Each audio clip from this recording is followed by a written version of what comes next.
Tonight, County Line's drug dealers on the streets of Britain. Yeah, there you go. Under lockdown, it's become bolder than ever. That is how blatant it is. It's a ruthless business that exploits vulnerable children. My phone rings. CJ's been shot. And I just remember being at the hospital. He had bandages on his head, and it was blood everywhere. 3 minutes. Panorama spent a year following one of the country's busiest police forces. Arresting street dealers. We found the Holy Trilogy, drugs, cash, phones. And targeting the suppliers, bringing misery across the country. This is not a glamorous lifestyle. This is horrendous, violent. And if you get into it, it's very hard to get out of it.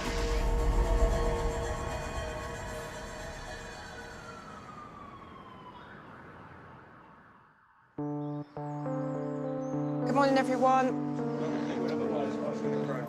It's 4 a.m. 150 officers from Kent and 2 other police forces are taking part in an operation codenamed Zeal. Part of a huge operation, this one. Hopefully, we'll get protect some vulnerable people, bring in some drug dealers. So we're going to an address in Dartford today as part of a big operation. Over 40 warrants being executed over the next day or so, targeting County Line drug dealers in Kent. A County Line is a drug-dealing network, often with a city-based dealer distributing illegal drugs to smaller towns. Fighting it needs a joined-up approach. Most of the county lines we're dealing with come out of London. So we're leading a 3-force operation here today. It's us, the Met, and British Transport Police. County Line's gangs sell their drugs through phone dealing lines. Crack and heroin are the most popular drugs. Profits from a single line can be £800,000 a year, and each gang will violently defend its turf. We'll check out 5:20, all call signs in position, run through it with the Met and the Bonds Commander on the ground, and then we'll get the strike from there. Yes, sir. 3 minutes. County Line drug dealers are a sophisticated, organised, incredibly violent group of individuals. We're trying to get to the snake's head. We're trying to find out who's bringing these drugs in. They're the people we're really after. Silver to bronze, ground on all units. Strike, strike, strike.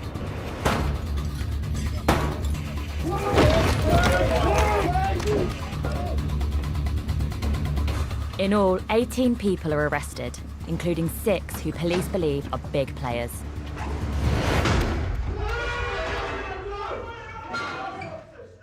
When we first started looking at the phenomenon of county lines, which was back probably about 7 years ago now, only 7 forces in the country were actually affected. As of today, every police force in the country is affected. Last week, Boris Johnson reaffirmed his commitment to tackling drug dealers. In the last 18 months, law enforcement agencies have been promised an extra £65 million to target county lines. Money that's allowed Kent Police to double the size of its county lines and gangs teams. My name's Rob Hemsley, I'm a detective. I'm one of the 6 investigators on the team, and I've been working here for about 3.5 years now. The drug users used to see them every morning, getting on the train, going up to London, buying their drugs, coming back. The whole system's changed now. The drugs are being brought into the town. My name's Mike Williams. I'm a disruption officer for the County Line gangs team. It's our job to go out there, take the runners that are selling the drugs, getting any evidence that we can provide to start the investigation process. That usually starts by gathering information from the street dealers, known as runners. Mike Williams has worked this beat for more than a decade and knows many of them by sight. We go to Chatham. The drug users know it as Browntown. Brown, which is a word for heroin. Anywhere where there's shops or a shopping centre, it seems to attract people that are using drugs. They will go into the town centres, shoplift, sell their items, then they will go and buy their drugs. Mike and his team are based in Medway, but they also have to keep an eye on dealers crossing over from London. Outside of London, the southeast of England has the highest rate of drug seizures in the UK. Yeah, in Kent, yeah, it's getting bad, especially in the north of the county, up near Dartford. People would come across, do the street robberies, jump back on the train into the Met. And they're all part of gangs, it's initiations. So they're new to the gang, go out and do a robbery, get some phones, and that leads on to other things. There's a road called Piggy Alley. It's pretty called Piggy Alley because there's always police up and down it. But we get a lot of dealing going down. It's like a service road, lots of little alleyways off it, and there's always people skulking in and out. That's her thing, isn't it? Michael Brockett. Right, yeah. Keep on going, Park. Mike Williams has just spotted someone he's arrested before. A runner called Michael Brockett. Potentially, those exchanges just taking place. Right, so you're all right. Let's have a quick chat. It's all right. Just keep your hands out your pockets for us for 2 minutes. You're in your pocket, mate. You've been detained for the purpose of drug search, OK? Have you got anything on you shouldn't have? Yeah. Well, whereabouts? In the bag. What's that in your bag for, then? I got a meat cleaver over the head. So that's for your protection, is it? OK. We've got some crack cocaine there, haven't we? We found a quantity of heroin and crack cocaine. You've got the white here, which is your crack, and then you've got the brown, which is the heroin. The runners are the most junior and most exposed members of the County Lines networks. As Michael Brockett is arrested, his phone is also seized. The phone line has a nickname. It helps those in the chain above build their brand but hide their identity. You've got his phone ringing off the hook. Got this number here, ACE. We know that this is a drug dealing network that's operating within the Medway towns. When we get it downloaded, to see what content we've got on it. Police hope that data from the ACE phone will help identify the distributor who's supplying the runners with drugs. They're known as line holders. We want to take out the people that are holding the line because they're the bigger threat and they're harder to replace. They could be in control of several lines and several runners, so it would take out more people in the long run. Information gathered from the ACE line phone will be fed into Kent Police's monthly review, where it's decided which county lines are going to be prioritised.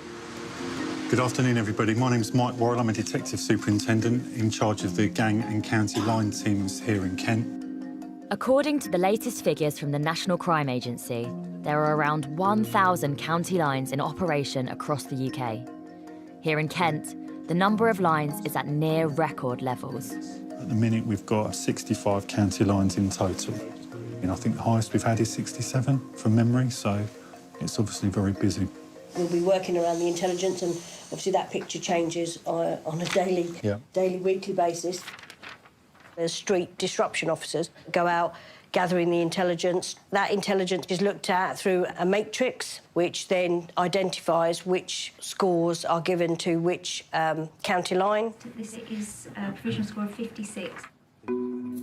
This matrix takes the complex web of intelligence that officers have gathered and turns it into a number. The higher the number, the more dangerous the county line. My name is Olivia Lee. I'm a civilian intelligence analyst. My main job is to control the matrix and the scoring for the county lines. A firearm was located at one of the safe houses that we did warrants at. We're looking for vulnerability. That drug dealer has a young child. If they're using juveniles, using vulnerable adults, they're linked to weapons. We will then score based on that. The ACE line, a provisional score of 36. The higher the score drives the top 5, which is what drives the direction of the force. Scoring just 36 means that the ACE line isn't going to be prioritised this month. Police have another target, the GEM line. This is a drugs network with several line holders and teams of teenage drug runners. The line is linked to knife as well as gun crime. How big is the GEM line? Big. Into the hundreds of thousands easily. Jem is our number one, Jamel Fornalia. He's what we'd say was a higher level of drug dealer. He scored 81. 81 is the highest we've had. Jamal Fornalia sits higher up and contacts the line holder, who then contacts the runners. So he's the head of some of the networks that we've been looking at. Jem's a supplier, supplying drugs in and around the Medway areas and London to other lines.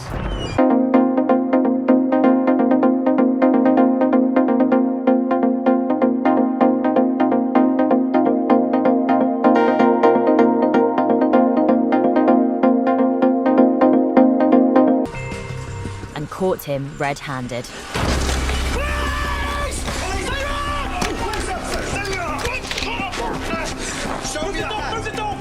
Right, you nicked up. Possession of supply class A drugs. Come out of your head. He was found trying to flush some bundles of crack cocaine down the toilet.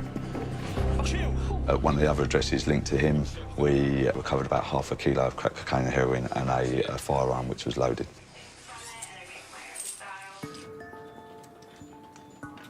Fournillier is under arrest, but the County Lines network he supplied is still operating.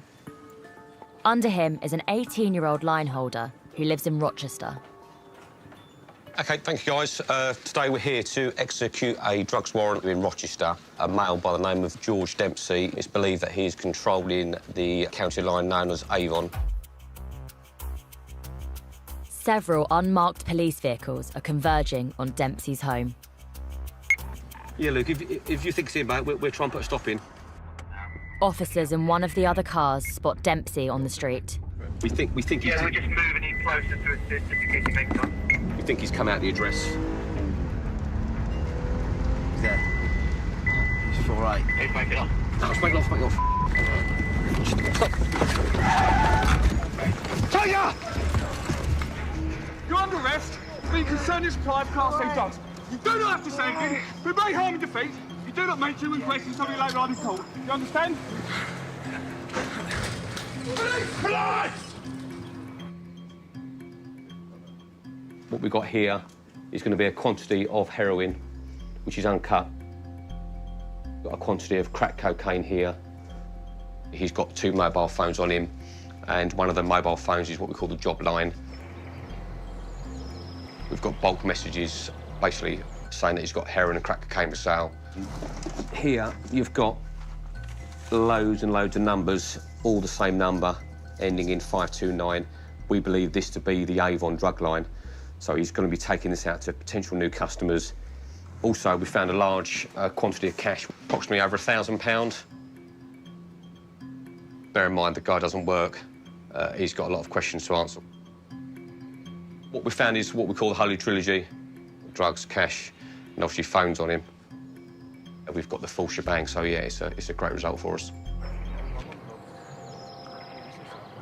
George Dempsey has a learning disability, and vulnerable young people are often coerced into selling or distributing drugs by those higher up the County Lines network. The younger they are, the easier it is for the gangs to groom them. Hi, my name's Corey, and this is my voice. He was an excellent dancer. He'd been going to dance school from he was 5. Do you remember the group Diversity? He was with them for about 3 years. He just loved to dance. He loved to entertain. So we was going down that line. But things started to go badly wrong for Corey, known to his family as CJ. At 10, he was diagnosed with a learning disorder. His school couldn't cope with his behaviour and he was excluded. Then at 13, CJ was groomed by an East London drugs gang. It began with them buying him chicken and chips after school. It wasn't long before they demanded something in return. I'm calling him and he goes, "Mum, these boys have asked me to sell drugs." And my next question was straight away, "Where are you?" As soon as I saw the drugs, I said, "I want you to take them." And he was like, "No, no, no, Mum, you don't know these boys." I said, "Listen, if there's ever a moment in life that you should trust me, it's this moment right now. I've got you. Don't worry, I'm taking this." CJ's mum says she disposed of around £600 worth of drugs. £600 that he would now have to pay back. As much as I can say, OK, it's dealt with on my side, in his mind it's not dealt with because he now feels like he owes money for these boys. He wanted to get rid of that debt. He went missing. He went to county lines, as they say. When he returned, he had dark eyes. He looked like he hadn't bathed. He didn't look like the son that I was raising. Just turned 14, CJ and 3 other young people were targeted on a street corner by a gunman in a stolen Range Rover. My phone rings. CJ's been shot. Do you have to touch my face like that? No. Okay, yeah. And I just remember being at the hospital. And I told him I was there. I told him I loved him and I'm going to be here for when he wakes up. CJ died from his injuries the next day. No one has been arrested for his murder, but police say the case remains open.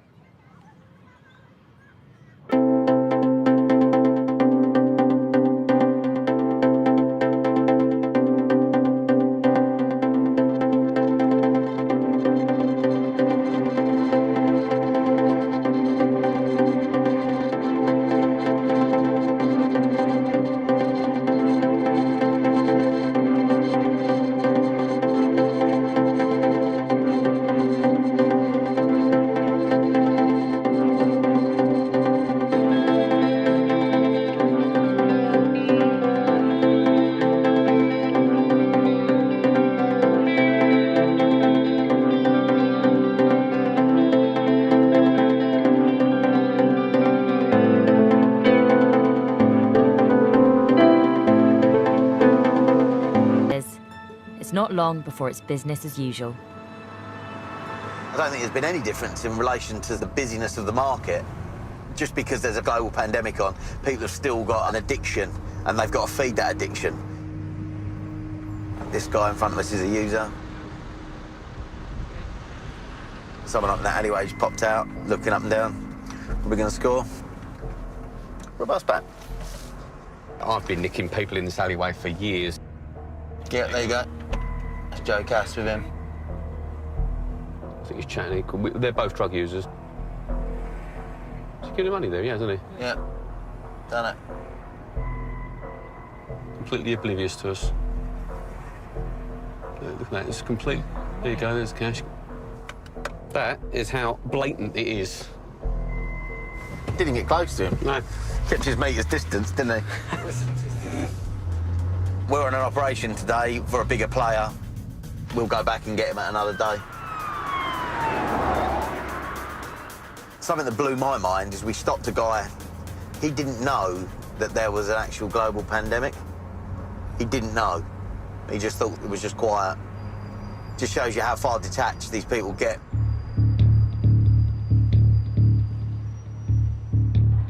As the year has gone on, we've gone back to normal. Initially, it was harder to gain intelligence. Now, the intelligence is just as rapid as what it has been. The County Lines team has now discovered more about one of the networks it disrupted before the first lockdown last year. So after the arrest of George Dempsey, we have, through phone work, worked out that George Dempsey was in contact with a well-known male by the name of, which would suggest was supplying George Dempsey. He has been in prison on multiple occasions for drug offences. He's been known to us from about 2008. He's gone from being a low-level street dealer and worked his way up the ranks. According to the intelligence, he's been in prison for it. On 2 occasions I've dealt with him. The first one he got 6 years, I believe, and the second one he got 10 years. And it just shows he's probably served half that sentence, and then he's come straight back out into it. Police believe their new suspect has stepped in to replace Jem Fonillier, who'd been arrested in February 2020. Unlike Fonillier, the suspect is believed to be delivering drugs himself, bringing them from London by car. So the investigation has identified that he's using this vehicle. What we can do on the AMPR system is search on that number plate alone, and it will show us all the activations that he's made. He's going to be switched on, so we're going to have to think about this one. How many cars have we got? 1, 2, probably about 4 or 5 vehicles, hopefully. Just monitoring the movements of our subject vehicle. It shows us at 1301 by King's College Hospital. Ideally, what you want to do is get him in one of the narrow Medway streets so that you can come in one end and one and another and use parked cars and just block him in. Within the last sort of 10-15 minutes, he is down here heading towards Dulwich Village area. In theory, that would lead on to South Circular, which it would bring him down towards us.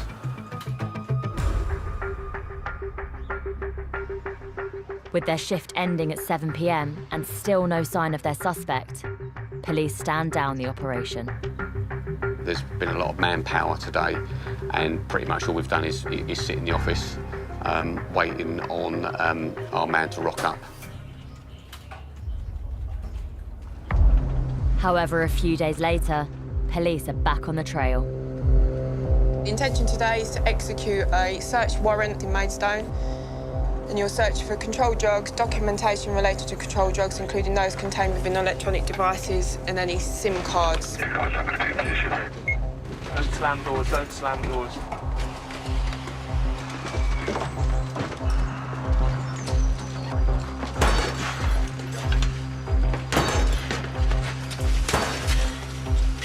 Come on, one more.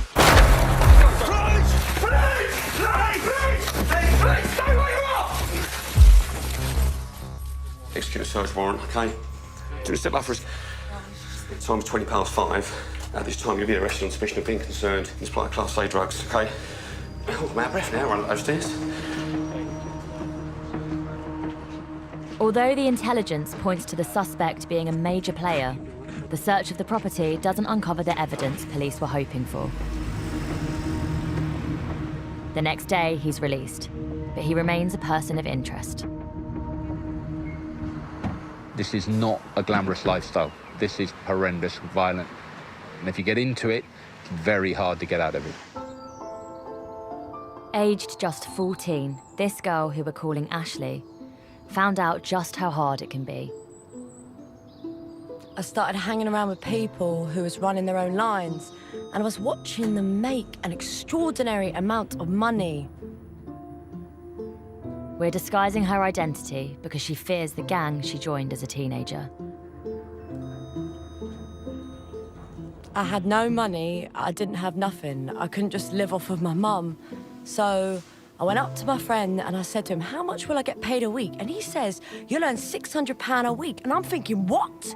£600 a week? Yes, please. Ashley began working as a courier, often taking drugs long distances for the gang. But when she wanted to leave, the gang had other ideas and began to torture her. After I'd been beaten with various objects, he pulled out the gun. I thought I was gonna die that night. I laid on the floor and I looked. I was just looking into the sky and I was like, oh my God, I'm dying. Unlike many victims, Ashley decided to give evidence against her attackers. Found guilty on charges including kidnap and assault, they all received long jail sentences.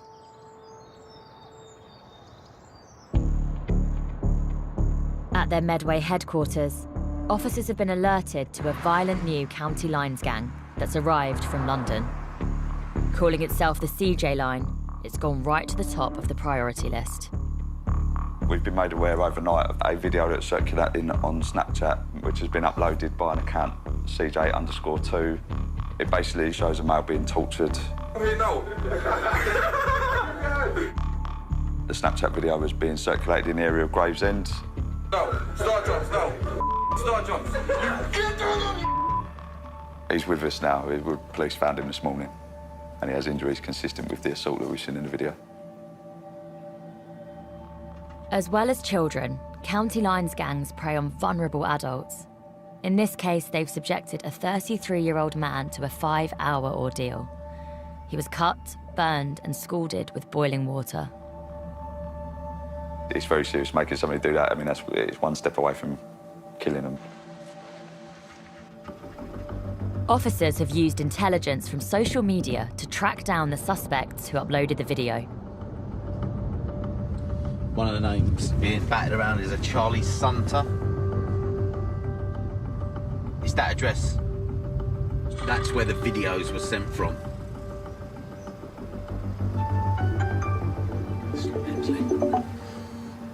Hello, mate. Don't know what we're going to be walking into. Okay. We'll just go straight up and just do it. Right, no, we'll see you up then, mate. All right, bye-bye.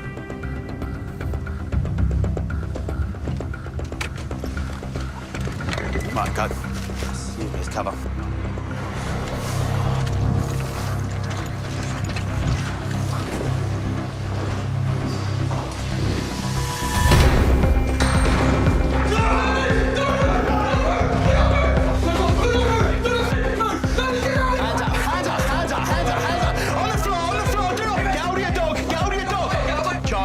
you're under arrest for GBH, false imprisonment. Why have you got a stab vest? Great big Rambo knife there. We've got multiple weapons, drugs, all sorts. Yeah, been successful. We've got our man in custody, Mr. Saunter. He was in there with 2 other males. This was pulled out as we got into the living room.